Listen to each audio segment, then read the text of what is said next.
Mga kaibigan, welcome back. Ito pag-uusapan natin ang coach ng Italian basketball. Hinahanap si Sir Manny Pacquiao. Kaibigan, Gilas, Pilipinas, Final 13. Lumabas na po. At ito si Kai Sotto.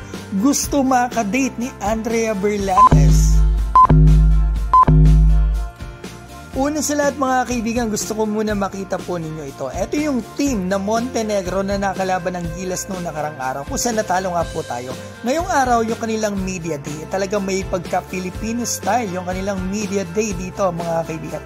Makikita natin dito mga kaibigan na nandito sila sa isang parang jeepney. Yan mga kaibigan, nakikita naman natin, Pilipinong-Pilipino talaga ang tema nila dito. Ngayon mga kaibigan, punta po tayo dito. Alam niyo po ba na nagdatingan na dito ang iba't ibang mga team? Nandito na rin ang Team Italy. Yung mismong coach nila pagbaba dito sa airport, sinabi agad niya ang mga bagay nito. Maraming salamat. Dito si Spin.ph. Pakinggan niyo pong mabuti. I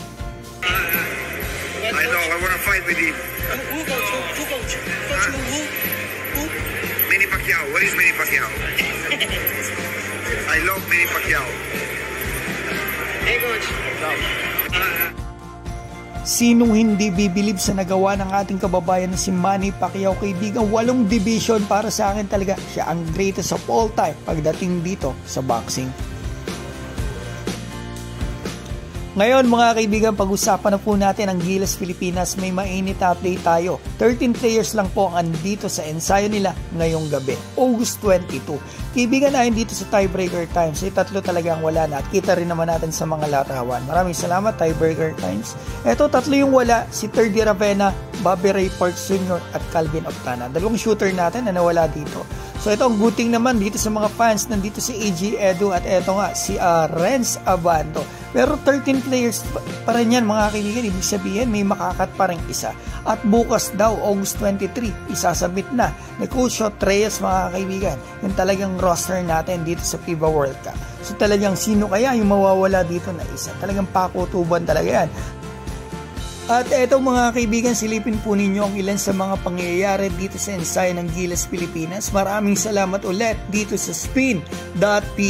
Kaibigan, half-court shots, Jordan Clarkson na ipasok, napakalayo niyan mga kaibigan.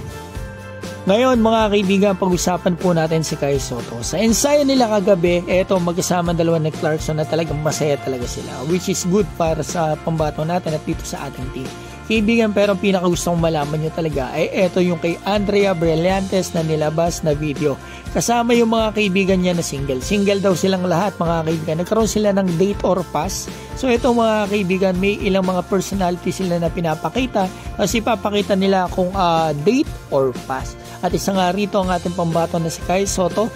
Kaibigan, nagpass yung tatlo Ito tatlo yung nagpass para sa pambato natin. At si Andrea Berlantes lang ang nag-date. So ito, indikasyon ba yan na gusto nyo makadate ang pambato natin? Pero ito ang tanong ko, si Kai Sotto kaya ang tanongin mo kung ide-date niya ba ang apat na ito? Mag-comment kayo dyan sa baba mga kaibigan.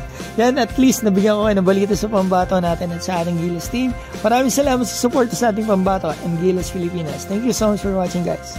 And God bless.